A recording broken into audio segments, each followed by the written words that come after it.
Hello hello मेरे प्यारे दोस्त, हेलो मेरे डियर स्टूडेंट्स। आप लोग कैसे हो? आई होप आप लोग अच्छे होंगे और अपने प्रिपरेशन में लगे हो ना। तो मैंने पहले ही बोला था कि अब रुकना है मना, क्योंकि आ चुका है आपके लिए ग्रेट डायरेक्शन। ग्रेट डायरेक्शन के साथ मैंने लाया है आपके लिए क्या, इमोशन डायरेक्शन पेज, क्योंकि अपने इमोशन को करना है सही डायरेक्शन में, बिल्कुल एकदम सटीक डायरेक्शन है और एक डायरेक्शन है। इसीलिए एक सही डायरेक्शन देने के लिए आपके साथ है ग्रेट डायरेक्शन, और ग्रेट डायरेक्शन के साथ मैं हूँ, ठीक है ना। तो इसी ग्रेट डायरेक्शन में, एक सही डायरेक्शन में हमेशा अपने आप को हम क्या करेंगे, ग्रो करते जाएंगे, उसी पथ पे चलते जाएंगे विजय पाने के लिए। तो बिना समय को गवाते हुए हम आज का जो लेक्चर है स्टार्ट करते हैं। देन मैंने आपको कौन कौन सा यूनिट कवर कराया हूँ। एक हमारा चल रहा है जियोलॉजी में, लाइफ साइंस के आप लोग बच्चे हो, और मैं ऐसा मान के पढ़ा रहा हूँ कि जिसमें आप लोग किसी भी बैकग्राउंड से हो, चाहे वो जियोलॉजी हो, बायोकेमिस्ट्री हो, या बॉटनी हो, या अदर स्ट्रीम लाइफ साइंस में कोई भी सब्जेक्ट से आप, माइक्रोबायोलॉजी कोई भी हो, एज्यूम में ऐसा मान के करा रहा हूँ, ऐसा मैं बेसिक पढ़ा रहा हूँ। अगर आप किसी भी बैकग्राउंड के बच्चे हो ना, तो आप, चाहे मैं बॉटनी पढ़ाऊँ चाहे मैं जियोलॉजी पढ़ाऊँ, आप अच्छी तरह और इजीली ढंग से आप समझ सकते हो। शर्तें यह है कि आपको फोकस करना होगा, आपको मेरी बातों को सुनना होगा। जहां डाउट आए कमेंट बॉक्स में आप क्या करो, मेंशन करो, मैं उसको आराम से सोल्व करूंगा। बात समझ में आ रही है ना।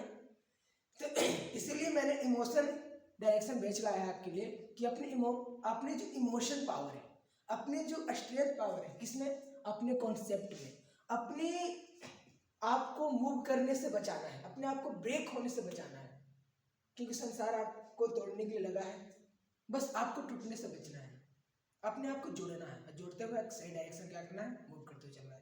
जैसे आप जान रहे हो कि हमारा आईटी जेम का एग्जाम बिल्कुल अब नजदीक आ चुका है। कितने 15 फरवरी को होने वाला, तो स्टार्टिंग से पढ़ना ही होगा जो आपके सिलेबस में मेंशन है। तो इसी के लिए मैं आपके लिए हर यूनिट बाय यूनिट लेते आ रहा हूँ, चैप्टर बाय चैप्टर का मैं खुद लेके आ रहा हूँ आपके लिए। बस आप लोग क्या करें, शर्तें कंटिन्यूटी के साथ डेली मेरे लेक्चर को देखें, और जो भी डाउट्स हो आप निसंकोच पेपर का जो बेच है ना, उसमें बीएससी के 4th सेम में यूनिट जो है दिया गया है।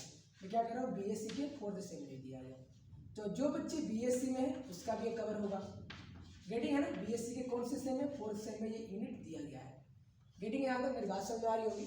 देन अगर सीएसआर के नेट से पॉइंट ऑफ व्यू से देखें तो बच्चे क्या होते हैं, उसको छोड़ देते हैं, टेक्सोनॉमी पढ़ते नहीं है। प्लांट टेक्सोनॉमी भी पढ़ना बहुत जरूरी है, क्योंकि ये भी एक आपके एग्जाम का अच्छा वेटेज रखता है, और अच्छा वेटेज रखता है तो आपको कवर करना। इसीलिए एक भी चीज मिस नहीं करना है जो आपको एग्जाम से, आपकी जीआरएफ निकालने से, आपकी एग्जाम को अच्छी स्कोर देने से, अच्छा रैंक देने से रोक सके। इसलिए आप मेरी बात को समझ रहे हो मैं क्या कहना चाह रहा हूँ, ठीक है। तो एक भी चीज को मिस नहीं करना है प्लीज। और मैं बात करूं तो 4th सेम में एक और है, एम्ब्रियोलॉजी है, plant taxonomy and embryology, 2 unit दिया गया है, ठीक है, बॉटनी में। बट मैं एम्ब्रियोलॉजी के भी पार्ट को मैं कवर करूंगा। आपको मैं एक सीक्वेंस दे दूंगा जिसमें कौन से डेज में आपको प्लांट टेक्सोनॉमी चलेगा, एम्ब्रियोलॉजी चलेगा, जैसे जूलॉजी में पढ़ा रहा हूँ, सेल बायोलॉजी, फिर मॉलिक्यूलर बायोलॉजी आपके पास आएगा। देन जो भी आएगा ना वो आपको एक सीक्वेंस मिल जाएगा। जैसे हमारा एनुअल फिजियोलॉजी चल रहा है, वो सारा आपको एक शेड्यूल मिल जाएगा 1 वीक का, कौन कौन सा पार्ट्स कवर होने वाला है। गेटिंग है, कोई दिक्कत तो नहीं यहाँ तक। इस प्रकार का बस आपको कंटिन्यूटी के साथ लगना है, जैसे मैं लगा हूँ तो आपको भी लगना है, ठीक है। हम लोग दोनों मिलकर अपने विजय को प्राप्त करेंगे, करने वाले हो ना आप लोग विजय को प्राप्त। तो देखो ये सारी बातें तो होती रहेगी। देन हम लोग चलते हैं सिलेबस पे। तो बिना टाइम को वेस्ट करते हो, मैंने जो जो इन्फॉर्मेशन आपके लिए जरूरी थी वो मैंने दे दिया है, और आप उसी जरूरी इन्फॉर्मेशन को लेते हुए प्लीज फोकस करिए। तो जैसे बात आती है प्लांट टेक्सोनॉमी, तो प्लांट टेक्सोनॉमी में हम लोग करने क्या वाले, आज अगर हम लोग गोल देखें तो आज का जो हमारा गोल का टारगेट है, आज जो हमारे टारगेट है, क्या करेंगे गोल में। तो सबसे पहले क्या करेंगे, हम इंट्रोडक्शन देख लेंगे, फिर इसके बाद identification, then classification, then nomenclature. ये सारे हमारे क्या है आज के गोल हैं जो कवर करेंगे, और भी आगे बढ़ेंगे। अब ध्यान से मेरी बात को सुनते और देखते जाओ। मैं बात कर रहा हूँ कि जब भी प्लांट टेक्सोनॉमी, अब प्लांट टेक्सोनॉमी में कौन से पार्ट को कवर करूंगा सबसे पहले, तो प्लांट टेक्सोनॉमी में मैं करूंगा एंजियोस्पर्म। कौन सा, एंजियोस्पर्म। एंजियोस्पर्म जो हमारे प्लांट्स है उनके टेक्सोनॉमी हम लोग पहले कवर करेंगे, बट हम लोग बेसिक तो सारे चीज को सीखेंगे। प्लांट जब भी टेक्सोनॉमी की बात आती है, टेक्सोनॉमी, टेक्सोनॉमी वर्ड कहाँ से आया, टेक्सोनॉमी है क्या, टेक्सोनॉमी कहता क्या है, टेक्सोनॉमी बताता क्या है। आपने पढ़ा ही होगा, क्लास 11th में पढ़ा होगा और भी पढ़ा होगा, आपने पढ़ा है ना टेक्सोनॉमी। तो टेक्सोनॉमी जब भी बात आती है, टेक्सोनॉमी का मतलब होता क्या है, तो टेक्सोनॉमी का मतलब होता है कि plant taxonomy is the science that, वो प्लांट टेक्सोनॉमी एक क्या है, साइंस का एक फाइंड है, identifies describe and classify and names. मैंने क्या क्या बात बोला, ध्यान से देखो। जब भी टेक्सोनॉमी की बात आएगी तो टेक्सोनॉमी में पढ़ना क्या है, टेक्सोनॉमी का मतलब जानना क्या है। टेक्सोनॉमी का मतलब किसी भी स्पीसीज, किसी भी प्लांट्स, किसी भी एनिमल्स, मैं अभी सारे को लेकर बता रहा हूँ क्योंकि सारे में टेक्सोनॉमी होता है, चाहे प्लांट्स या एनिमल की बात करो। टेक्सोनॉमी बोलो तो उसकी एक बायोलॉजिकल नेम, बायोलॉजिकल नेम में कौन सी हार्बेरियम सीट में रखा गया है प्लांट्स, कौन से एनिमल जो है अपने पोजीशन में कौन से क्लास में रखा गया है, उसके एक अलग अलग क्लास, अलग अलग आइडेंटिफिकेशन, किस कैरेक्टर्स पर उसको बेस पर उसको क्लासिफाई किया गया है, किस और किस कैरेक्टर के बेस पे क्लासिफाई करके उसको क्या नेम दिया गया है, ये टेक्सोनॉमी हमें बताता है। बात समझ में आ रहा है ना, वही मैं आपको समझा रहा हूँ। क्या है कि हमारा प्लांट टेक्सोनॉमी मेरे प्यारे दोस्त, प्लांट टेक्सोनॉमी क्या साइंस का ही पार्ट है जो फिट्स क्या कर रहा है, आइडेंटिफाई, सबसे पहला पॉइंट ध्यान रखिएगा, आइडेंटिफाई, देन सेकेंड क्या है, डिस्क्राइब्स, एंड देन थर्ड मैं बोलूँ तो क्या है, क्लासिफाई, ठीक है, आइडेंटिफाई, डिस्क्राइब एंड क्लासिफाई, और फोर में बोलूँ तो नेम, मैंने बोला ना कि नेम, फोर बोलूँ तो क्या, नेम। ये जो चार है, इस चारों बात को ध्यान से देखिएगा, ध्यान से समझिएगा। जब भी आप किसी से मिलते हो, मान लो आप अपने दोस्त से मिलने जा रहे हो, मान लो अपने आप गर्लफ्रेंड से मिलने जा रहे हो, मिलने तो जाते हो ना, सब जानता हूँ मैं, मुस्कुरा रहे हो बैठकर कि सर क्या बोल रहे हो, सही बात है, कोई जाना चाहिए, बट अपनी एक बाउंड्री में ध्यान रखकर अपनी स्टडी को भी साथ में खुद भी करो और उससे भी कराओ, ठीक है। बात समझ आ रही है, ज़्यादा उड़ना भी नहीं है। तो मैं ये कह रहा था मेरे प्यारे दोस्त, मेरे प्यारे बहनों, कि जब भी बात आती है, किसकी बात आती है, तो टेक्सोनॉमी की बात आती है। तो टेक्सोनॉमी क्या बताता है हमें, सबसे पहले जब हम मिलते हैं, मान लो हम किसी दोस्त से मिलने जा रहे हैं, तो सबसे पहले क्या, उसको हम देखते हैं कि वो दिखता कैसा है, हम उसके कैरेक्टर्स को देखते हैं, हम इसको क्या करते हैं, वो हाँ वो ऐसा दिखता है, उसका ऐसा रंग है, वो ऐसा शर्ट पहनता है, वो इतने हाइट का है, मतलब जो जो उसकी बॉडी का स्ट्रक्चर है, पहले तो उसके द्वारा इसको क्या करते हैं, आइडेंटिफाई कर रहे हैं, हम उसको पहचान रहे हैं। मेरी बात समझ में आ रहा है ना, क्या करें, उसको पहचान रहे हैं, गेटिंग है। देन फिर उसको देखें, हाँ ये डिस्क्राइब, मतलब ये इसके जैसा भी मिल रहा है, मतलब एक दोस्त और है उसके जैसा कुछ चेहरा मिलता है, तो हम कहेंगे ये जो लड़का है इस लड़के के जैसा, हल्का हल्का सिमिलरिटी इसकी मिलती है उस लड़के के जैसा, उस लड़की के जैसा, गेटिंग है ना।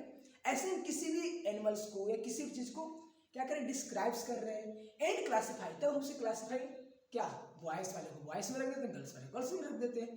तो जैसे हमने क्या किया, अपने दोस्त को पहचाना, हाँ तो उसका टेक्स्ट, तो उसका नाम दिया, उसका नाम क्या है, राम, उसका नाम है राधा, मतलब जो भी नाम हो, एनीबॉडी, आपके दोस्त का भी नाम होगा, तो आप उसको इस तरह नाम दे क्या करते हैं, आइडेंटिफाई करते हो, उसको पहचानते हो।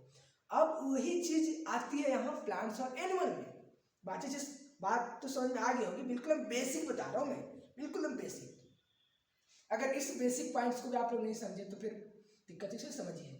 तो सबसे पहले जब भी हम देखेंगे, किसको देखेंगे, प्लांट्स को, बात आ रही है किसकी, प्लांट्स की बात आ रही है, तो प्लांट्स को देखेंगे, सबसे पहले आइडेंटिफाई करेंगे कि वो प्लांट्स कौन सी स्पीसीज का है, बोलो तो स्पीसीज, बोलो तो कौन सी ग्रुप का है, कौन सी क्लास का है, समझ में आ रहा है ना, कौन से किंगडम का है, किंगडम तो जानते हैं प्लांट किंगडम, और किंगडम में कौन से वो क्लास का है।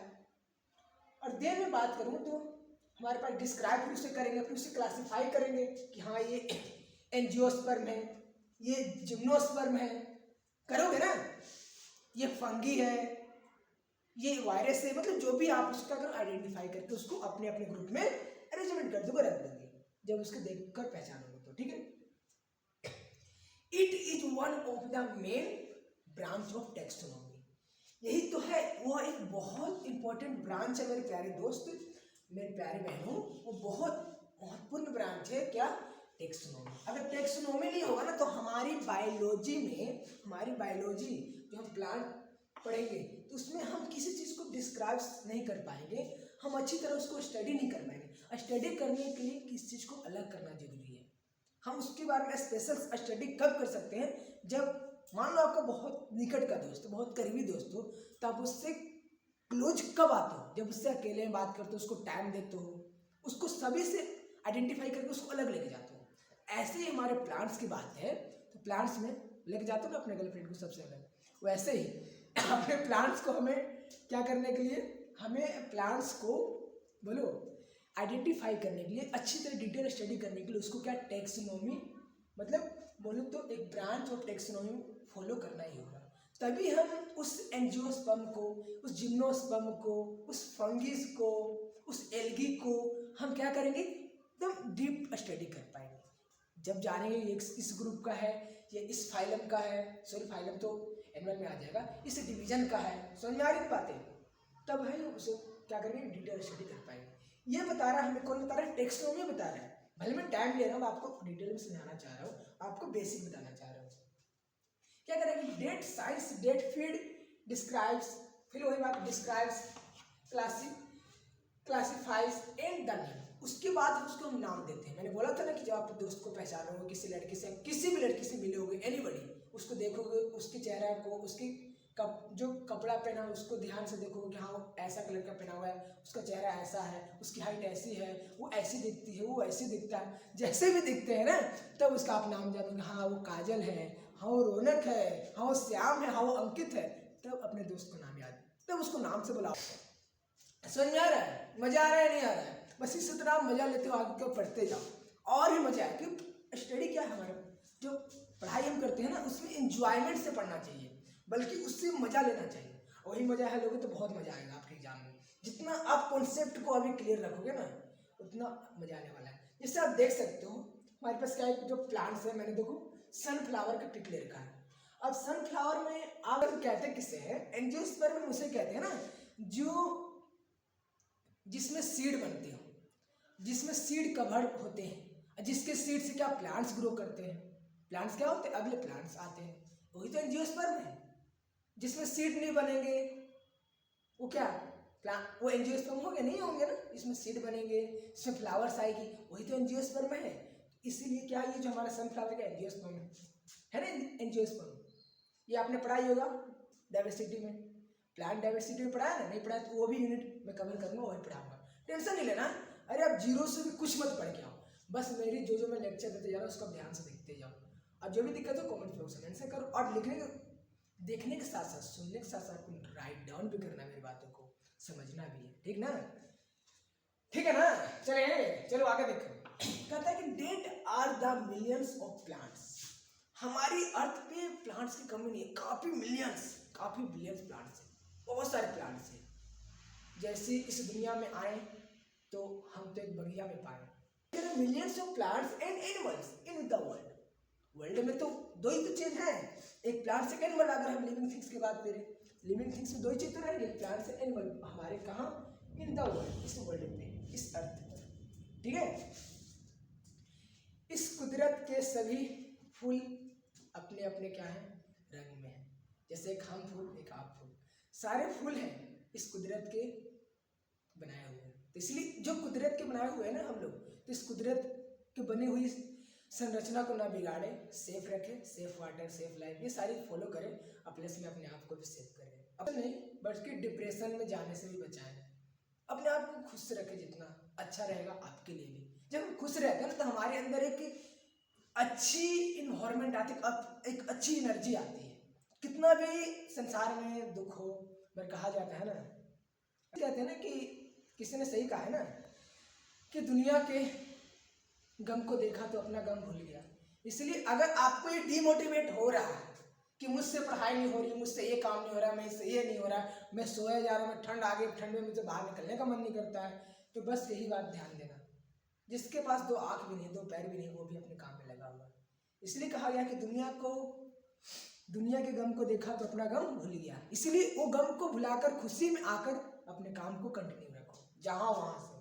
इसलिए इमोशन को अपने रखो तगड़ा और एक सही डायरेक्शन में, क्योंकि आ चुका है आपका ग्रेट डायरेक्शन। ठीक है ना। चलो देखो, कहते वी नो दैट, हम जानते हैं ना, plants and animals in our own area, हमारे चारों तरफ क्या प्लांट्स और एनिमल है। अब उसको किस नाम से जानते हैं? ए बाबा सुना तड़ा, अब आपको कोई घर का अलग नाम होगा सेपरेट। मेरा घर का जो नाम है ना मेरे प्यारे दोस्त, मेरा आप लोग नाम जानते हो आनंद सर, मेरा आनंद नाम है।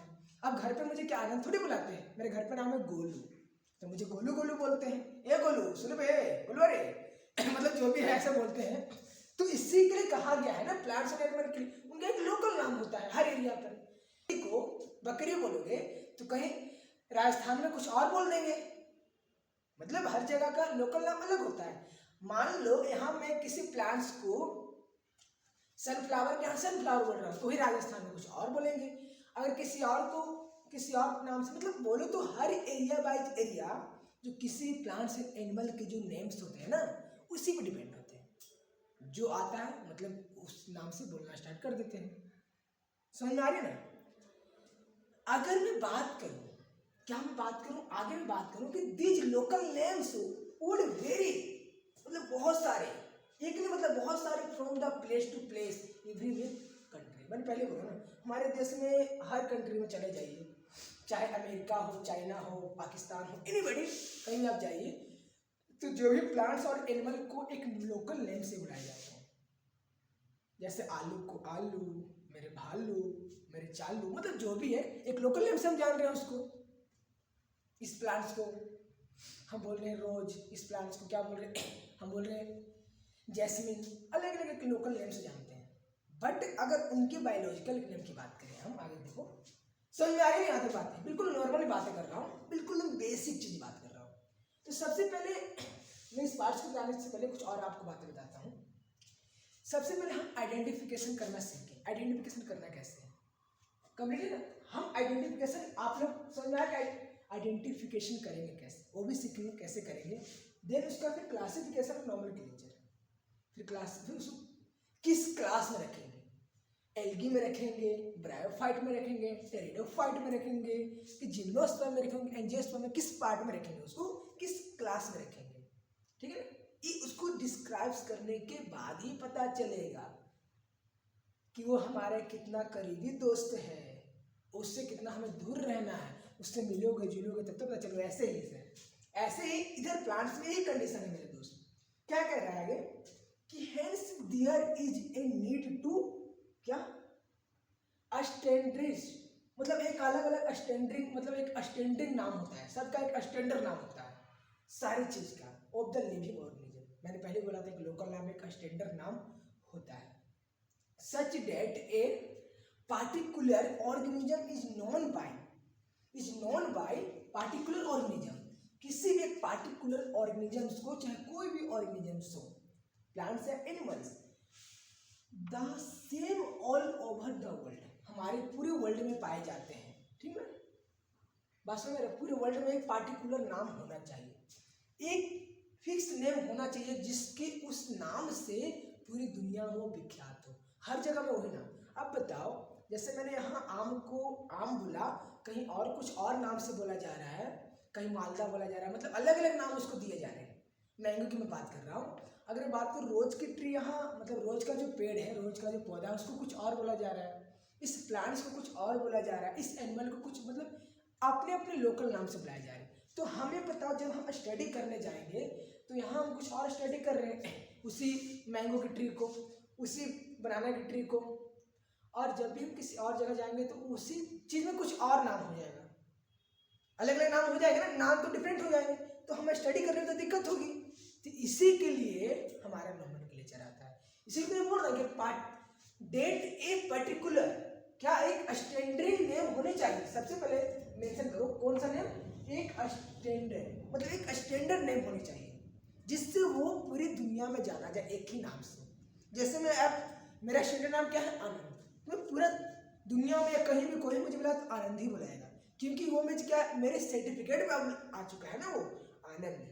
इसीलिए आपके जो सर्टिफिकेट उसी प्रकार प्लांट्स को हम डिस्क्राइब जो करेंगे, जो नेम देंगे ना, मैंगो को मैंगोफिरा इंडिका, मैंगोफिरा जो इंडिका मैंगो मैंने बोला, अब वो बायोलॉजिकल उसका नेम है, तो उसको चाहे तुम इंडिया में बुलाओ, पाकिस्तान में बुलाओ, दुनिया के किसी कोने में उसको नाम से बुलाओ, तो उसका नाम वही रहेगा जो हमारे बायोलॉजिकल नेम दे चुका है। मेरी बात समझ में आ रही है ना? कोई दिक्कत तो आता नहीं है ना?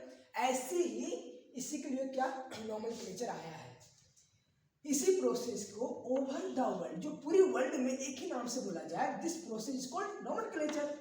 ये तो हमारा नोमेनक्लेचर है, समझ में आया? इसी को कहते हैं नोमेनक्लेचर, जो स्पेशल और एक स्टैंडर्ड नेम हो, जो हर जगह वो चलने वाला हो, एक जगह यहाँ नहीं बल्कि हर जगह चले, हर जगह एक ही नाम से जाना जाए। बात समझ आ रहा है ना? ये बबुआ समझे तड़ा? आगे देखो, तो हम बात करते हैं आगे कि आगे जो हम बात करेंगे कि फॉर द प्लांट्स, यहाँ तक समझ में आ रही है कि बिल्कुल नॉर्मल सी चीज है, कोई डिफिकल्ट नहीं। For the plants scientific name, तो ही तो जब मैं नोमेनक्लेचर की बात कर रहा हूँ कि एक नेम देने की जरूरत है, तो बात आती है साइंटिफिक नेम। साइंटिफिक नेम कौन देगा? अब बताओ, मैंगोफिरा जो इंडिका है, लिनियर ने तो दिया था, लिनियस, हमारे जो लिनियस थे उन्हें नहीं दिया था ना, मैंगोफिरा इंडिका, ठीक है, मैंगोफिरा इंडिका। अब scientific name are the based on agreed principle. अब जो भी साइंटिस्ट होते हैं हमारे, मान लो एज्यूम करो आप एक साइंटिस्ट हो, एक वैज्ञानिक हो किसी भी जगह के, तब जब भी आप किसी चीज को खोजोगे, किसी चीज को डिस्क्राइब करोगे, मान लो कुछ और है, कुछ मतलब जो भी चीज़ हो जिसको आप खोजोगे, जिसको आप डिस्क्राइब करोगे मेरे प्यारे दोस्त, तो उस आप क्या करोगे, उससे अप्रूवल दोगे, एग्रीमेंट करोगे, द एग्रीड प्रिंसिपल। आपने प्रिंसिपल पर जो आपने लिखा है, जो आपने बनाया है, जो भी चीज खोजा उसका एक नाम दिया, उसी के regarding, and agree principle at the created which are the provide in. अब हर जगह जो साइंटिफिक नेम चलेगा ना, अब इंडिया में आ चुका है, अब वो बायोलॉजिकल बन चुका है, अब हर जगह चलने वाला, तो उसको जो क्रिएटेड, उसकी जो प्रिंसिपल क्रिएटेड होगी, जो मतलब एक बिल्कुल फिक्स नाम होना चाहिए, जो क्या प्रिंसिपल को फॉलो करेगा, तो कौन सा प्रोवाइड है और कौन देता है? बोलो तो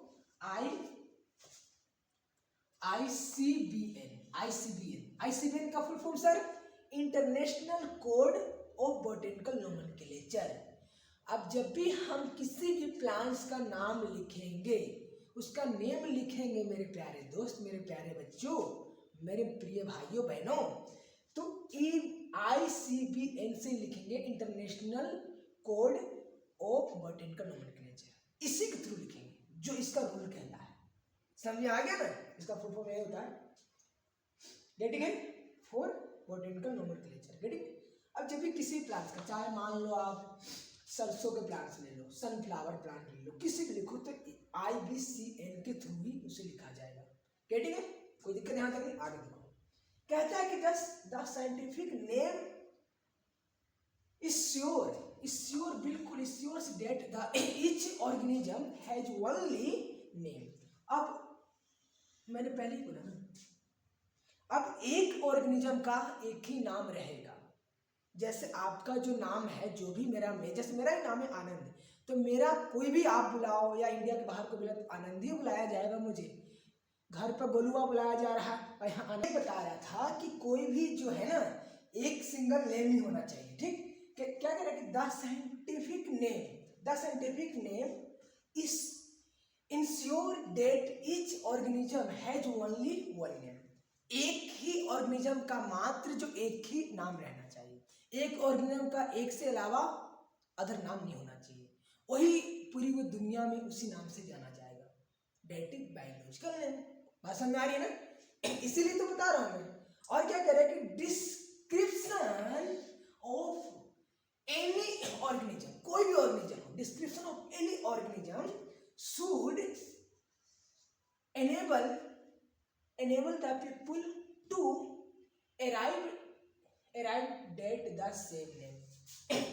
और वो जो ऑर्गेनिज्म है, किसी भी लोग के द्वारा, किसी के भी द्वारा एक ही नाम से, यानी कि सेम ही नाम से क्या वो जाना जाएगा। समझे मेरे प्यारे बच्चों, मेरे प्यारे दोस्तों? आई बात समझ में? इसी के लिए नोमेनक्लेचर क्या है, बहुत ही जरूरी है। अगर नोमेनक्लेचर नहीं होता ना तो आप किसी चीज को डिटेल समझ ही नहीं पाते, काफी दिक्कत होती, इसलिए पहले टेक्सोनॉमी लाया गया। पहले जो जो डिस्क्राइब हुई, जो जो खोजी गई चीजें, फिर सिस्टमेटिक वे से देखो ध्यान से, जब भी किसी चीज का डिस्कवरी हुआ, जब भी किसी चीज का डिस्कवरी हो, चाहे प्लांट्स खोजे गए या एनिमल खोजे गए, तो सबसे पहले नाम रखना जरूरी है। इसका नाम क्या रखा जाए जिससे हम इसे और भी स्टडी कर पाए। तो एक नाम रखा गया, नाम में नोमेनक्लेचर वाला रूल फॉलो किया गया। बॉटनी में कौन सा,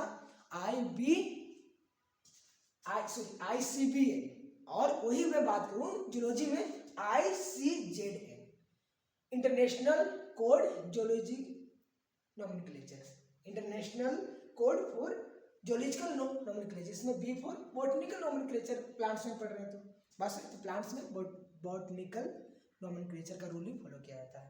कौन, ICBA, याद रखिएगा, ठीक है ना। अब और देखते हैं इसके आगे पार्ट्स को, जल्दी से कवर करते हैं, ठीक है, डन। अभी हमने क्या सीखा मेरे प्यारे दोस्त, अभी हमने सीखा नोमेनक्लेचर, कि नोमेनक्लेचर प्लांट्स का कैसे करना है। आपको नोमेनक्लेचर आ गया ना कैसे करना है।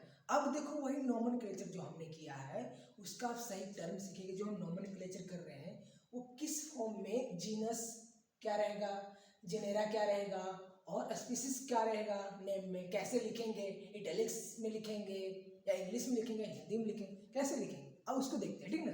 समझ में आ रही बात है। देखो, तो मैं जब बात कर रहा हूँ कि हमारी जो बायोलॉजिस्ट जो थे, बायोलॉजिस्ट ये जो नेम लिखने का जो तरीका है, जैसे मैंजीफेरा इंडिका, जो मैंजीफेरा इंडिका है लिनियस, वो किसने दिया था, तो कैरेरो, कौन साइंटिस्ट हमारे थे, देख सकते हो आप, कैरेरो लिनियस, जिन्होंने क्या दिया था, बायोलॉजिकल, बोलो तो बाय नोमेनक्लेचर, क्या बात कर रहा हूँ, बाय नोमेनक्लेचर दिया था, ठीक है। किन्होंने, कैरेरो लिनियस ने दिया था। बात आई समझ में ना। और भी चीजों को आप ध्यान से समझिएगा। जब भी हम किसी का नाम लिखेंगे, मान लो 2 स्पीसीज है, देख सकते हो आप, मेरे पास 2 स्पीसीज दिखाई दे रही, जैसे हम नाम लिख रहे हैं मेरे प्यारे दोस्तों, देखो। तो जब भी हम नाम लिखेंगे जो हमारा फर्स्ट स्पीसीज रहेगा, मतलब जो फर्स्ट है, कि जब भी आप नेम लिखो, मानो मैंने बोला मैंगो क्या नेम होता है, मैंजीफेरा इंडिका, मैंजीफेरा जो इंडिका है। अब इसमें जो आपका 2 नेम दिया रहता है, ठीक है, इसमें जो फर्स्ट नेम है और सेकंड नेम है वो किसका रहता है मेरे प्यारे दोस्तों, फर्स्ट नेम ये जेनेरा, एंड सेकंड नेम, जो सेकंड नेम रहता है क्या, स्पीसी, क्या बोलते हैं, स्पीसीज या स्पेसिफाई इफेक्ट, क्या इफेक्टेड। जब भी आप किसका नाम लिख रहे हो, प्लांट्स का आप नाम लिख रहे हो, क्या कर रहे हो, उसका नेमिंग कर रहे हो, बायोलॉजिकल नेम, नोमेनक्लेचर में ऐसे लिखेंगे। तो अब मेरी बात को और भी आप समझिएगा ध्यान से, कि जब भी आप स्पीसीज, मतलब जीनस जिसको बोलते हैं, या जीनस किसके लिए, एनिमल्स के लिए। अब वही जेनेरा जो वर्ड आ गया किसके लिए, प्लांट्स के लिए आ गया। बात समझ में आ गया। ये यहाँ अगर एनिमल्स का नेम रहता है कोई, इसको बोलते हैं जीनस, और यही अगर प्लांट्स बोले तो जेनेरा हो गया। अब जेनेरा के या मैं बोलूँ तो जीनस का जो फर्स्ट लेटर रहेगा क्या रहेगा, कैपिटल, ठीक है, ये बात समझ में आ रहा है। और उसी स्पीसीज में बोल रहा हूँ, देन जीनस और स्पीसीज, तो जो स्पीसीज का जो फर्स्ट लेटर रहेगा, ये तो आप जानते हैं, बेसिक चीज है, आपको तो पता है, वो क्या रहेगा, स्मॉल रहेगा, गेटिंग है ना। नाम है first genera, second specific epithet, क्या है, या जिसको बोलो स्पीसीज है, ठीक ना, एपिथेट, स्पेसिफिक एपिथेट हो गया। मेरी बात समझ आ रहा है, ऐसे इसको देख लो, सेम वही है। तो फर्स्ट लेटर इज जेनेरा और सेकंड लेटर इज स्पीसीज या स्पेसिफिक एपिथेट रहता है किसमें, प्लांट्स में। और जो पहला लेटर रहेगा, मैं दोबारा बोल रहा हूँ, कैपिटल रहेगा, देन सेकंड स्मॉल रहेगा। और इसी जो आप लिखोगे नेम ना, उसको अंडरलाइन करना जरूरी है। बात समझ, जीनस एंड स्पीसीज को अंडरलाइन करना जरूरी है, गेटिंग है, अंडरलाइन द मोस्ट इंपॉर्टेंट, ये भी ध्यान देना। तो हम नेम कैसे लिखते हैं, आपको चीजें समझ में आई होगी, ठीक है। अब हम लोग आगे बढ़ेंगे, ध्यान से आप देखना। ये भी एक क्या है, एक ये भी जीनस है, बोले तो जेनेरा और एक क्या है स्पीसीज। यस, ठीक है, दिखाई दे रहा है, समझ में आ रही है मेरी बातें, कोई दिक्कत नहीं है। आगे देखो, तो मैंने क्या बोला कि जो नोमेनक्लेचर है बाइनोमियल नोमेनक्लेचर किसने दिया था? कैलोरस लिनियस ने दिया था। कैलोरस जो हमारे लिनियस है ना, उन्होंने दिया था। देखो कैलोरस लिनियस ने दिया था, ठीक ना, प्रोनाउंस। तो ऐसे हमारे होते हैं, जैसे आपको मैंने बताया, क्या बायोलॉजिस्ट फॉलो यूनिवर्सल, बायोलॉजिस्ट जो फॉलो करते हैं, जो सही लिखने का तरीका क्या है, आपको मैंने अभी जस्ट अभी बताया, वही यहाँ लिखा हुआ है। क्या? अनयूनिवर्सल, जो यूनिवर्सल जो राइट है, एक्सपेक्टेड जो हर जगह है, एक्सपेक्टेड दो जगह लिखा गया, जो हर जगह एक्सपेक्टेड है, ठीक ना, एक्सपेक्टेड हर जगह है किसी भी कंट्री के लिए, पूरा ऑल ओवर वर्ल्ड, ठीक है, बात समझ में आ रहा है, हर जगह है। प्रिंसिपल क्या इसका है, जो अभी मैंने आपको बताया, ये तो प्रिंसिपल पता है कि पहले जेनेरा आएगा फिर स्पीसीज आएगा, ठीक है, ऐसे लिखना, कौन सा लेटर बड़ा हो कौन सा लेटर छोटा होगा, और अंडरलाइन भी करना है, हरी बात समझ में, ऐसे लिखना है आपको। Principle to the provide us, क्या है, किसके लिए प्रोवाइड है, मैंने मतलब अभी जस्ट आपको बताया कि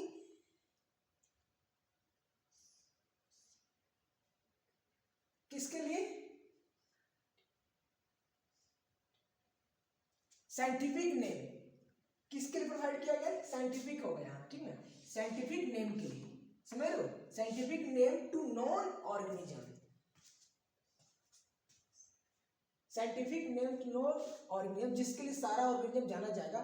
etch name has two component, अब जो साइंटिफिक नेम है, जो बायोलॉजिकल नेम है, उसमें दो कंपोनेंट रहेगा, एक जेनेरा और एक स्पीसीज, बोले तो स्पेसिफिक एथिस्ट, ठीक है, स्पेसिफिक एथिस्ट रहेगा। देन एंड द स्पेसिफिक एपिथेल बोल सकते हैं। The system of the providing a name, अब जो दिया रहेगा सिस्टम में, जो क्या दिया रहेगा, उसका भी दो कंपोनेंट्स रहेगा, एक generic name and specific epithet.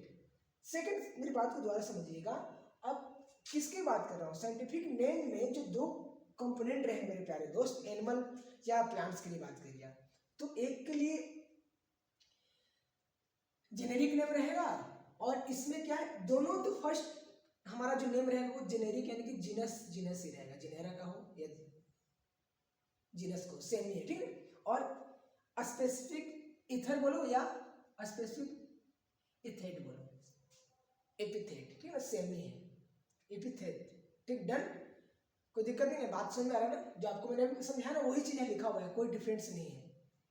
कह रहे कि the system providing a new, the system providing a name with two components, इसमें भी दो कंपोनेंट्स रहेंगे, आपको मैंने बताया, इसी सिस्टम क्या रहेंगे, दो कंपोनेंट्स रहेंगे।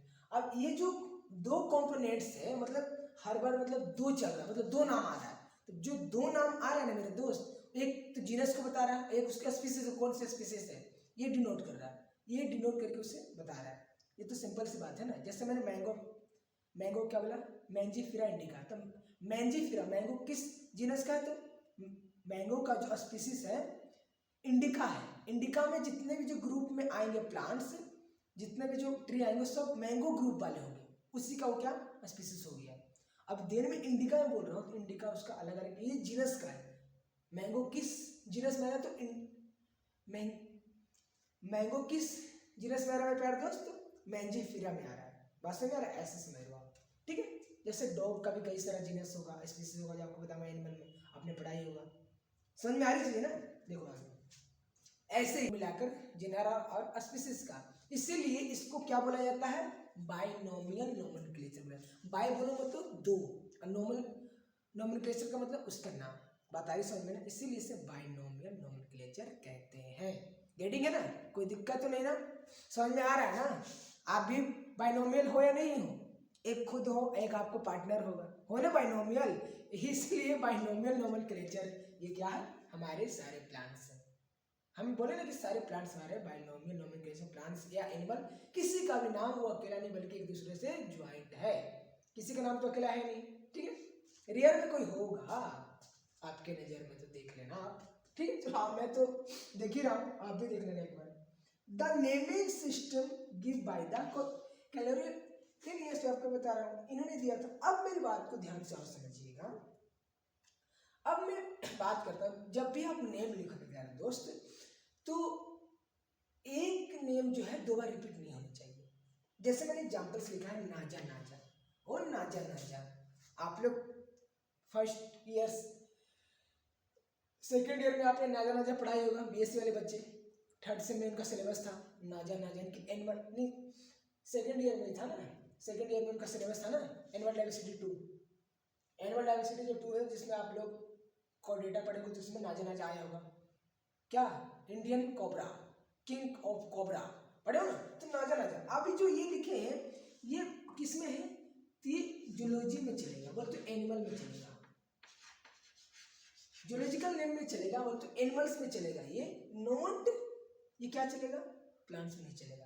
प्लांट्स में ये चीज जो है ना, एक जैसा नेम नहीं चल सकता है, ये गलत है। खुद यहाँ बोल, देखो मैं नहीं बोल रहा हूँ, एक एक्सेप्शन जो है जिसको क्या बोलते हैं, अगर वो एक जैसा नेम है तो उसको क्या बोलते हैं? टोटनमेरी। क्या बोलते हैं? टोटनमेरी बोलते हैं। एक जैसा नेम वाले को टोटनमेरी कहते हैं, नहीं करेंगे। A name in which the specific epithet क्या एक्सट्रली रिपीट, मतलब रिपीट हो रहा है वो। ये जो स्पीसीज जो है ना 2 बार रिपीट हो रहा है, स्पीसीज भी रिपीट और जेनेरा भी रिपीट, मतलब दोनों को रिपीट हुआ, सेम ही आया, देखो स्पीसीज भी सेम है और जीनस भी सेम है, दोनों सेम है, इसलिए क्या बोलते हैं उसको? द जेनेरिक नेम उसको बोलेंगे। और ये सिर्फ किस में चलता है? सिर्फ एनिमल्स में चलता है, बोलते तो जूलॉजिकल नेम में चलता है, बाय बॉटनिकल नेम में ये नहीं चलता है। और ये किसको फॉलो कर रहा है? तो IBCN को फॉलो कर रहा है, international code of botanical nomenclature, international ICBN, international code of botanical nomenclature. बात समझ आ रहा है? इसी को फॉलो करके क्या इसका नेम लिखा जाता है। मैं किसके नेम की बात कर रहा हूँ? तो ये प्लांट्स के नेम की बात कर रहा हूँ। बायोलॉजिकल नेम जो है ना प्लांट्स के ऐसे लिखे जाते हैं। यहाँ तक आई होप आपको चीजें समझ में आई होगी, कोई दिक्कत नहीं होगा। आपको दिक्कत है, कोई समस्या है, प्लीज कमेंट जरूर करना, ठीक है। और मेरे में दिक्कत है तो वही बोलना, मैं और इम्प्रूव कर रहा हूँ और भी करूँगा, ठीक है। अब मेरी बात को ध्यान से सुनो। अब जैसे हमने नोमेनक्लेचर पढ़ लिया है, तो सेकंड जो बात आती है हमारे पास, क्या आता है? क्लासिफिकेशन। नोमेनक्लेचर के बाद क्या आता है? क्लासिफिकेशन। आप सबसे पहले जब आपने पढ़ लिया, उसका नाम जान लिया, तो उसको क्लासीफाई भी तो करोगे ना। अब हम पढ़ते हैं क्लासिफिकेशन। तो क्लासिफिकेशन होता है क्या? जैसे आप किसी से मिल रहे हो तो उसको क्लासीफाइड कर रहे हो, उसको अपने अपने ग्रुप के द्वारा, अपने अपने उसके कैरेक्टर्स के द्वारा उसको उसमें क्या कर रहे हो? क्लासीफाई कर दो, अलग अलग ग्रुप में उसको रख दे रहे हो। बात समझ में आ रहा है ना? ऐसे ही इसमें मेरे प्यारे दोस्त क्या करना है, इसे हम क्लासिफिकेशन कहता क्या है, क्लासिफिकेशन क्या कह रहा है, इसको ध्यान से समझिएगा। क्लासिफिकेशन क्या कह रहा है, इसको समझिएगा ध्यान से। Classification is the process by which anything is grouped. Classification करने से एनीथिंग, कोई भी एक ग्रुप है, इनटू द कन्वर्जेंट कैटेगराइज, मतलब उसको जो कैटेगरीज में है, जो अलग अलग जो भी कैटेगरीज में है, based on the some easily observable characters. अब मेरी बात को समझिएगा, जब भी क्लासिफिकेशन करने से होता है क्या, आप समझ लो। क्लासिफिकेशन करने से ये पता चलता है, ये मतलब चलता है कि जिसको भी क्लासिफिकेशन कर रहे हैं, अब मान लो मैंने क्लासिफिकेशन किया कि ये है इंडिका, मैंगोफिला इंडिका जो है, या मान लो इस स्पीसीज का जो कोई प्लांट्स रहेगा, इस स्पीसीज का, इसको मैंने क्लासिफिकेशन कर लिया। तो इस स्पीसीज के प्लांट्स में जितने सारे जो कैरेक्टर्स इसके आएंगे, अब सिर्फ इसी में आएंगे। अब इसको ज्यादा हमको स्टडी करने की जरूरत नहीं है। अब इसको ग्रुप को हम चुन लेंगे ना। एक एग्जाम्पल और समझो, जैसे मैंने बोला कि जिसको भी जो आप क्लासिफिकेशन करोगे, अब उसकी ग्रुप मिल जाएगी आपको। कि मान लो आपने ये बुला दिया प्लांट्स का ग्रुप, इंडिका का, मैंगोफेरा इंडिका का में जितने सारे जो क्लासिफिकेशन मतलब जितने उसके इंडिका वाले ग्रुप में जितने प्लांट्स रहेंगे ना वो सारे इंडिका में ही आएंगे, बोले तो मैंगो वाले में ही आएंगे। समझ आ रहा है? ठीक है ना? यही कह रहा है कि क्लासिफिकेशन करने से group of the converging characters मतलब कैटेगरी जितने भी कैटेगरीज रहेंगे अपने अपने ग्रुप में आ जाएंगे। ये हो गया मैंगो का, ये हो गया बनाने का, ऐसे मतलब सिंपल मैं एग्जांपल दे रहा हूँ। ये सारे अपने अपने ग्रुप में क्लासिफाइड हो जाएंगे और उनको फिर स्टडी करना आपको आसान रहेगा। अब हर को तो अलग अलग नहीं पढ़ोगे ना, इसीलिए उसको ग्रुप में आपने रख दिया। जिसकी जो कैरेक्टर्स मैंगो का मिल रहा है वो जितने इंडिका वाले फैमिली रहेंगे ना, जितने भी क्लास वाले रहेंगे उसके भी कैरेक्टर सिमिलर मिलेंगे ही मिलेंगे। इसीलिए हम लोग क्या क्लासिफिकेशन ऐसे कर रहे हैं। क्लासिफिकेशन का यही क्या है पर्पस है और यही बेनिफिट है। ठीक है, क्लासिफिकेशन करने से हमारी जो स्टडी और भी इजीली हो जाएगी ना, हम अच्छी तरह और भी स्टडी कर पाएंगे इस तरह से। ये हमारे बेनिफिट है। ठीक है, अब आगे समझो। अब बात आती है टेक्सा। तो टेक्सा क्या है कि टेक्सा जो हमारे पास है वो टेक्सा कैन इंडिकेट कैटेगरीज। अब टेक्सा क्या बताता है? अलग अलग कैटेगरीज को बताता है। ये हमारे पास एल्गी है, ये हमारे पास ब्रायोफाइट है, ये कैटेगरीज को बता रहा है, ये क्लास को बता रहा है, फाइलम है ना, डिवीजन, उसके अलग अलग कैटेगरीज को to the very different level based on the categorise. अलग अलग जो है ना मैंगोफेरा में जो टेक्सा जो क्या कर रहा है, इंडिकेट किसको कर रहा है? सबसे पहले तो कैटेगरीज को कर रहा है और बहुत सारे जितने भी जो अलग अलग तरह के different based on the categorise है, अलग अलग तरह का। मैंने नहीं बोला है कि टेक्सा का मतलब एक ही ग्रुप, टेक्सा मतलब एक ग्रुप। अब अलग अलग जितने ग्रुप के हैं आप एक ग्रुप को चुन लो, हाँ इस तरह के सिमिलरिटी इसके कैरेक्टर्स ऐसे मिल रहे हैं। अब उसी में सारे जितने भी जो सिमिलर कैरेक्टर्स वाले स्पीसीज होंगे, प्लांट्स होंगे, वो एक टेक्सा में रखे जाएंगे। समझ में? वही तो करेक्ट इंडिकेट किसको? कैटेगरीज ऑफ वेरी मतलब बहुत सारे जो लेवल ऑफ द उसकी कैरेक्टर्स को क्या कर रहा है? रख रहा है। All living organism can be classified into different taxa. और जितने भी जो लिविंग ऑर्गेनिज्म है सब एक अलग अलग टेक्सा में क्या होते हैं? क्लासिफाइड होते हैं। ये हमारे एनिमल्स है, ये हमारे प्लांट्स है, प्लांट्स में ये हमारे जिम्नोस्पर्म, ये हमारे एंजियोस्पर्म, आप देख सकते हो, देख रहे हो ना, ये इस प्रकार के ऐसे हो रहे हैं। जैसे मोस है, ये है, और ये आपको दिखाई दे रहा है आपको एंजियोस्पर्म के जितने सारे जो एंजियोस्पर्म के जितने सारे जो प्लांट्स हैं उसको हम पढ़ रहे हैं, क्योंकि इसको मैंने अलग कैटेगरी में रख दिया। ब्रायोफाइट के जितने जो प्लांट्स इसको अलग मैंने रख दिया कैटेगरी में। अब इसमें जो पढ़ेंगे सिर्फ ब्रायोफाइट के प्लांट्स को पढ़ेंगे, उसमें एंजियोस्पर्म के ही प्लांट्स को पढ़ेंगे, इसमें मोस के ही प्लांट्स को पढ़ेंगे। मोस जो है ना, मोस समझ रहे हो आप लोग, अलग अलग उसके लेवल्स को पढ़ेंगे। इसमें फर्न्स को ही पढ़ेंगे, फर्न्स। समझ में आ रहा है? इसलिए तो कैटेगराइज किए जा रहे हैं और सभी कैटेगराइज के लिए टेक्सा सबकी क्या होती है? देखो ये तो कह रहा है क्लासिफाइड डिफरेंट टेक्सा, अलग अलग टेक्सा की स्टडी करनी पड़ती है सारी ऑर्गेनिज्म के लिए। बात आ रही समझ में? जितने सारे जो ऑर्गेनिज्म है ना उसके लिए जो क्लासिफाइड हम करेंगे अलग अलग टेक्सा के साथ, और this process is called taxonomy. और यही क्या कहलाती है? टेक्सोनोमी कहलाती है। जितने सब के लिए जो हम जितने स्पीसीज के लिए क्लास के लिए अलग अलग जो कैटेगरी बांटे हैं ना, दिखाई दे रहा है आपको, यही टेक्सोनोमी है।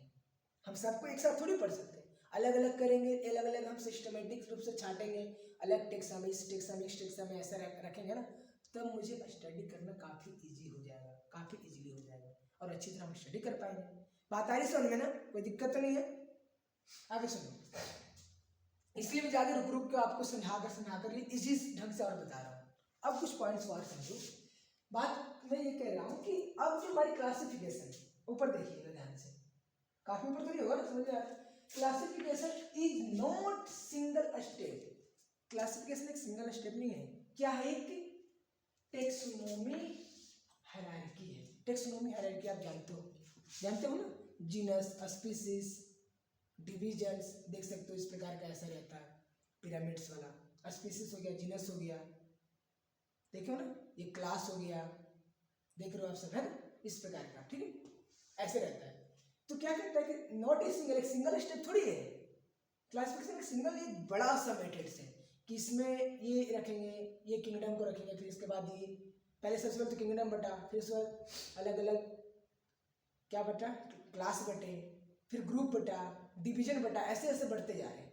यही इसको ही क्या बोलेंगे, टेक्सोनोमी हायरार्की बोलेंगे, ठीक है। बट इन्वॉल्व, इसमें इन्वॉल्व क्या रहेगा, हायरार्की रहेगा, इन्वॉल्व स्टेप ऑफ इन विच देखो, but involve of the step in which each step represent rank और कैटेगरीज। जो भी रहेगा, मैंने जो हायरार्की आपको जो दिखा रहा हूँ यही है टेक्सोनोमी हायरार्की। इसमें क्या है, एक अलग अलग उसकी जो रैंक है कि यहाँ ये डिवीजन है तो इसकी रैंक ये है, इस यहाँ या स्पीसीज है तो इसकी रैंक है, इसके क्लास है तो इसकी रैंक ये है। जिस प्रकार हायरार्की चल रही है ना, वो अलग अलग अपनी एक रैंक या कैटेगरीज पे रहेंगे, इस प्रकार। और इस में पिरामिड के थ्रू इसी को तो क्या बोलेंगे, क्लासिफिकेशन हम ऐसे तो कर पाएंगे प्लांट्स का, एनिमल्स का, सिंपल ढंग से, ठीक है। सिंस द कैटेगरीज, अब जो कैटेगरीज रहेगी is a parts of overall सारी टेक्सोनोमी अरेंजमेंट। जितने भी जो टेक्सोनोमी है, जितना भी जो प्लांट्स की टेक्सोनोमी है, जितना भी प्लांट्स को हम क्या करें, क्लासिफाई करें, taxonomy arrangement is called taxonomy characters. उसकी कैरेक्टर्स को देख के हम अलग अलग ये क्या पिरामिड बनाए, अलग अलग, वही तो हायरार्की में दे रखा है, समझ रहे हो ना, पतिया समझ में आ रहा है ना, पक्का। देखो आगे, तो all categories are together consisted taxonomy hierarchy. जितने भी जो कैटेगरी के अध्ययन जो हम स्टडी कर रहे हैं, अध्ययन कर रहे हैं, पढ़ रहे हैं, किस पे पढ़ रहे हैं, टेक्सोनोमी हायरार्की में पढ़ रहे हैं। टेक्सोनोमी हायरार्की में ऐसे पढ़ते हैं। तो आई होप आपको आज का लेक्चर समझ में आया होगा और मजा भी आया होगा कि कैसे करना है, कैसे क्लासिफाई करना है, कैसे क्लासिफिकेशन करना है। तो अगले लेक्चर के लिए इंतजार करें, जल्दी से इसका पार्ट 2 में लाता हूँ। ये पार्ट 1 जरा आपके पास, तो इसको एंजॉय करें। जहाँ कोई दिक्कत हुआ मुझसे समझाने में और इम्प्रूव करने के लिए आप मुझे कमेंट बॉक्स में जरूर मेंशन करना। आई होप ये बहुत बेसिक चीज़ थी, ज़्यादा डिफिकल्ट नहीं थी उतनी। ये सब आपने पढ़ाई होगा, क्लासिफिकेशन, टेक्सा वगैरह, काफ़ी अच्छी चीज़ है, तो आपने पढ़ा भी होगा। तो ऐसे आप लोग इजी ढंग से क्या करना, स्टडी करना, और जहाँ भी दिक्कत आए तो इमोशन बैच आपके साथ, इमोशन डायरेक्शन बैच आपके साथ है ग्रेड डायरेक्शन के पास। तो ग्रेड डायरेक्शन के पास हमेशा आओ, आपको इमोशन को तगड़ा करके मिलेगा और अपनी तैयारी को और इम्प्रूव करने के लिए मिलेगा। जहाँ भी दिक्कत हो प्लीज़ रिस्पॉन्स देना और बताना कि अगले बार आप लोग को कैसा और कैसा चाहिए। तो बस अपनी तैयारी को रोकना मत, अब रेगुलर एकदम चलते रहना है, ठीक है। तो मिलते हैं अगले लेक्चर में, tata bye bye, take care.